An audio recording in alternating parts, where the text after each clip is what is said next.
এবং মুক্তিযুদ্ধের ইতিহাস,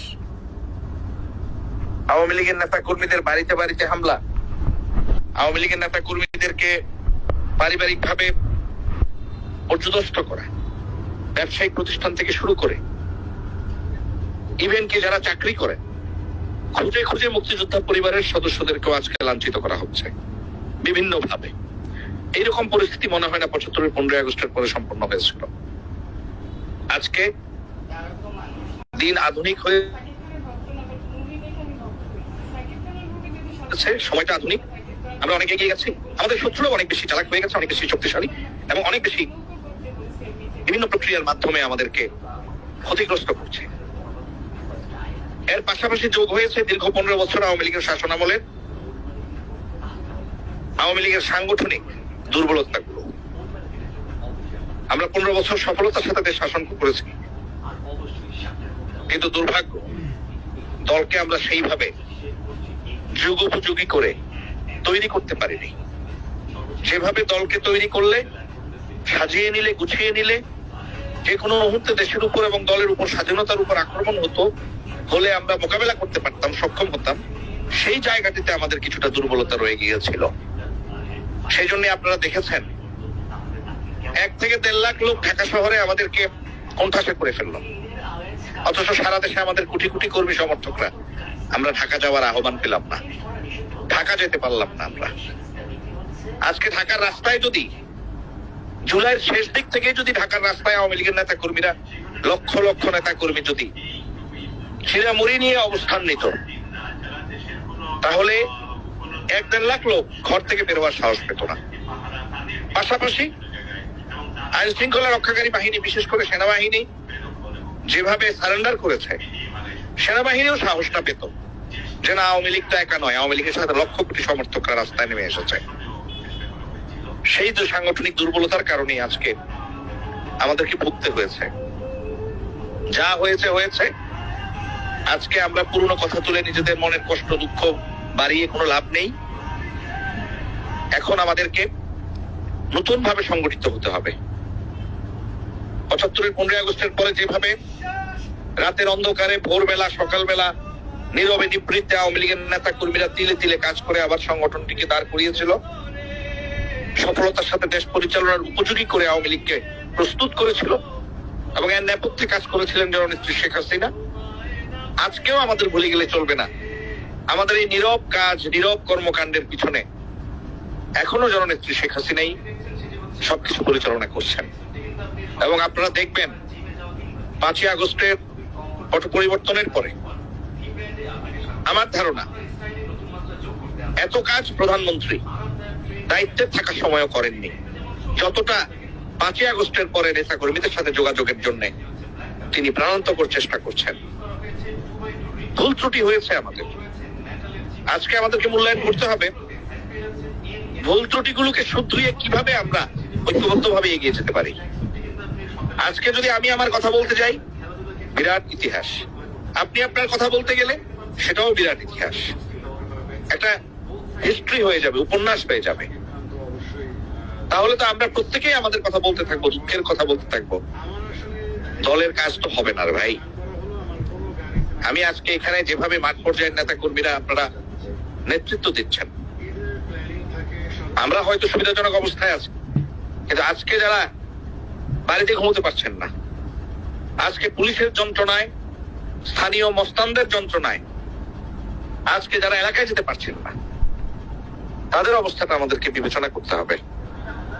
আজকে ঐক্যবদ্ধ ভাবে আমাদেরকে মাঠে নামতে হবে। এখন প্রশ্ন হলো, আমি প্রত্যেকের বক্তব্য শুনছিলাম, মাঠে নামার ব্যাপার, আসলে মাঠে নামার ব্যাপার তো হুট করে হলে হবে না। জননেত্রী শেখ হাসিনার নির্দেশনা এবং সেই নির্দেশনা অনুযায়ী আমাদেরকে কাজ করতে হবে। এক চুল এদিক সেদিক করা যাবে না। আজকে বোকার মতো মাঠে নেমে আমি প্রতিবাদ জানালাম, গ্রেপ্তার হলাম, এতে সংগঠনের কি লাভ হলো ভাই? আপনারা লক্ষ্য করবেন, আজকে আওয়ামী লীগের এই দুঃসময়ে দেশের চিহ্নিত বুদ্ধিজীবী সমাজের কিছু নেতৃস্থানীয় লোক আজকে বিরাট ভূমিকা পালন করছেন। আজকে কিছু সাংবাদিক যারা আওয়ামী লীগের আমলে উপেক্ষিত ছিল, আজকে তারা আওয়ামী লীগের পক্ষে সবচেয়ে বড় দায়িত্ব পালন করছেন। আওয়ামী লীগ হয়ে নয়, তারা স্বাধীনতা যুদ্ধের চেতনা, মুক্তিযুদ্ধের চেতনা এবং আওয়ামী লীগের সঠিক বিষয়গুলোকেই তারা আজকে মানুষের কাছে তুলে ধরছেন। আমি মনে করি এই বিষয়গুলোকে আমাদের গুরুত্ব দিতে হবে। সাংবাদিক মাসুদ কামাল, গোলাম মাওলা রনি সহ আরো কতিপয় সাংবাদিক আছেন, নুরুল কবির সাহেব আছেন, নিউ এজের সম্পাদক, অ্যাডভোকেট জেরাই খান পান্না আছেন, সাহসী ভূমিকা রাখছেন। আজকে তারা যেসব কথা বলছেন, তারা এগুলো আমাদের 15 বছরে আওয়ামী লীগের আমলে যারা বুদ্ধিজীবীরা বেনিফিট নিয়েছিল, অনেক বুদ্ধিজীবী গ্রেপ্তার হয়েছেন, অনেকে এখনো বাংলাদেশেই অবস্থান করছেন, তাদের মুখ থেকে তো আমরা শুনতে পাচ্ছি না। আজকে গোলাম মাওলা রনি সর্বশেষ একটা কন্টেন্ট দেখলাম, তিনি বললেন যে শেখ হাসিনার বিরুদ্ধে অপপ্রচার, শেখ হাসিনার বিরুদ্ধে যত কথাই বলেন, এক্সপ্রেস ওয়েতে যখন উঠবেন তখন তো শেখ হাসিনার কথাই মনে হবে আপনার, মেট্রো রেলে যখন উঠবেন তখন তো শেখ হাসিনার কথা মনে হবে, পদ্মা সেতু দিয়ে যখন আপনি ওই পারে যাবেন তখন তো শেখ হাসিনার নামটাই বেশি উঠবে। এই কথাগুলো কিন্তু আজকে মানুষের মনে তীব্রভাবে আঘাত হানছে, মানুষকে আজকে ইমোশনাল করে ফেলছে, এবং এভাবেই আমরা এগিয়ে যাচ্ছি। আপনারা ভুলে গেলে চলবে না আপনাদের। আমাদের সৈয়দ আশরাফুল ইসলাম তিনি বলেছিলেন ওনার জীবনের শেষ আওয়ামী লীগের কনভেনশনে, সেখানে তিনি বলেছিলেন আওয়ামী লীগ একটি অনুভূতির নাম, আওয়ামী লীগ একটি ভালোবাসার নাম, আওয়ামী লীগ কোনো দল নয়, আওয়ামী লীগ একটি অনুভূতির বহিঃপ্রকাশ ঘটানোর মতো একটি পরিবার আওয়ামী লীগ। আসলেই কিন্তু কথাটা সত্য। আওয়ামী লীগ একটি অনুভূতি, আওয়ামী লীগ একটি ভালোবাসা, আওয়ামী লীগ একটি বিশ্বাসের নাম। আজকে তাই আপনাদেরকে আমি বলবো, মাঠের তো অবশ্যই আমরা নামবো, মাঠে নামার প্রস্তুতিমূলক কাজটাই এখন আমাদেরকে করতে হবে। মাঠে আমি আপনি একা নামলে হবে না। আজকে বিশাল তৃণমূল গোষ্ঠী, যাদের মনে অনেক কষ্ট আছে, বেদনা আছে, তাদের সাথে আজকে দেখা করতে হবে, তাদের সাথে তাদের খবর নিতে হবে, তাদেরকে সান্ত্বনা দিতে হবে। যদি সম্ভব হয়, আমি তানিম যদি কুমিল্লায় আওয়ামী লীগের নেতা কর্মীদের সাথে কোন রকম ভুল কাজ করে থাকি, আমাকেও সেখানে তাদের কাছে ব্যক্তিগতভাবে মাপ চাইতে হবে, ক্ষমা চাইতে হবে, যে ভাই রে ভুল হয়ে গেছে, আর ভুল হবে না রে ভাই। অন্তত দলের দিকে তাকিয়ে, শেখ হাসিনার দিকে তাকিয়ে আমাদেরকে ক্ষমা করে দিতে। বাঙালি কিন্তু আবেগপ্রবণ জাতি, আর আওয়ামী লীগের নেতা কর্মীরা তো আরো বেশি আবেগপ্রবণ। আজকে তাই আমি আপনাদের কাছে অনুরোধ করব, এখন বুঝানোর টাইম, এখন মাঠে নামার নির্দেশনাটা আপা দিবেন, আপা কিন্তু এখন বুঝাচ্ছেন, আমাদেরকেও কিন্তু সেই ফর্মুলা ধরেই এগিয়ে যেতে হবে। আজকে আমি আমার লোকজনের কাজ তো করবোই, যারা আমার অনুসারে আমি তাদের কাজ করবো, তাদের খবর রাখবো। আমি মনে করি যাদের নেতারা তাদের কর্মীদের খবর রাখেন না, আমার দায়িত্ব তাদেরও খবর রাখা। তিনি আমার পক্ষেও হতে পারেন, আমার পক্ষের বাইরেও হতে পারেন। লাইকিং ডিসলাইকিং তো সব সংগঠনেই থাকে, সব দলেই থাকে। লাইকিং ডিসলাইকিং কে ভুলে গিয়ে আমরা দলের প্রতি কমিটমেন্টটাকে মাথায় রেখে, আদর্শের কথাটা মাথায় রেখে আমাদের কর্মীদের, যে কর্মীরা এখনো অন্ধের মতো দলকে ভালোবাসে, যে কর্মীরা এখনো দলের নাম শুনলে চোখের পানি ফেলে।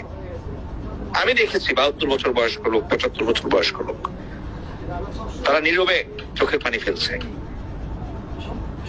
একজন তো মেট্রো রেলে চড়ে এসে তারপর আমার কাছে যে কথা বলতেই পারতেছে না। আমি বললাম আপনি কথা বলতেছেন না কেন, মেট্রো রেলে যে চললেন কেমন লাগলো? বললো যে বলার ভাষা নাই, এত বড় বেইমানি আমরা কিভাবে করলাম এই মহিলাটার সাথে। আসলেই কিন্তু আমরা বেইমানি করেছি। আমরা বলতে আমরা যারা দলকে ভুল পথে পরিচালিত করেছি, আমরা যারা শেখ হাসিনাকে সঠিক চিত্রটি জানতে দেইনি, আমরা যারা মানুষের সেন্টিমেন্ট বুঝতে ব্যর্থ হয়েছি, ভুল তো আমরাই করেছি। এই ভুল তো অনেক বড় ভুল, এবং অনেক বড় মাসুল দিতে হলো এই ভুলের জন্য। এই বিষয়গুলো আমাদের নিজেরা পর্যালোচনা করতে হবে। আত্মশুদ্ধি যদি না থাকে আমাদের, তাহলে কর্মীরা কিন্তু আমাদেরকে আর বিশ্বাস করবে না। আমরা হয়তো এখানে 50 জন কথা বলতে পারবো, 100 জন কথা বলতে পারবো, 200 জন কথা বলতে পারবো, তো 200 জন দিয়ে তো আমরা শেখ হাসিনার কর্মসূচিকে বাস্তবায়ন করতে পারবো, আওয়ামী লীগকে পুনরুজ্জীবিত করতে পারবো। আমাদের লক্ষ লক্ষ নেতা কর্মীদেরকে উজ্জীবিত করতে হবে, মাঠে নামাতে হবে। আমাদের উপজেলা চেয়ারম্যান দেবিদ্বারের মামুন, সে বলেছে আমাদের বীর মুক্তিযোদ্ধা বড়ুরান, উনি বলেছেন যে আওয়ামী লীগকে উজ্জীবিত করতে হবে, কর্মীদেরকে উজ্জীবিত করতে হবে, আওয়ামী লীগের সফলতাগুলোকে মানুষের কাছে পৌঁছে দিতে হবে, তবে কিছুটা কৌশল করে। কোনো মানুষের সাথে বিতর্কে জড়ানো ঠিক হবে না, তবে মানুষকে কৌশলে বুঝিয়ে দিতে হবে যে আমরা অনেক ভালো কাজও করেছিলাম। ভুলগুলোকে নিয়ে বিতর্ক করার দরকার নেই, ভালো কাজগুলো উপস্থাপন করতে হবে। কারণ একটা শক্তি, বৃহৎ শক্তি আমাদের বিরুদ্ধে নেমে গেছে, যারা ৭১-এ আমরা আমাদের হাতে পরাজিত হয়েছিল।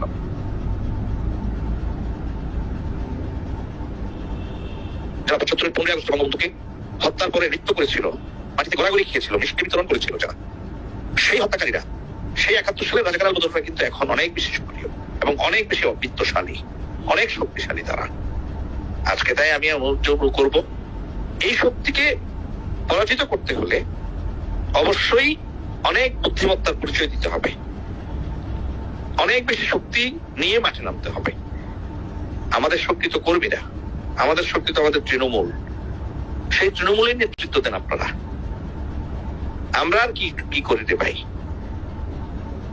আপনারা তৃণমূলকে নেতৃত্ব দেন, আপনাদেরকেই এখন দায়িত্ব নিতে হবে সেই দুঃখিত কর্মীদেরকে, সেই হতাশ কর্মীদেরকে আত্মশুদ্ধির মাধ্যমে উজ্জীবিত করা। যেভাবে বঙ্গবন্ধু ৭ই মার্চের ভাষণে নিরস্ত্র বাঙালিকে যুদ্ধে ঝাঁপিয়ে পড়ার নির্দেশনা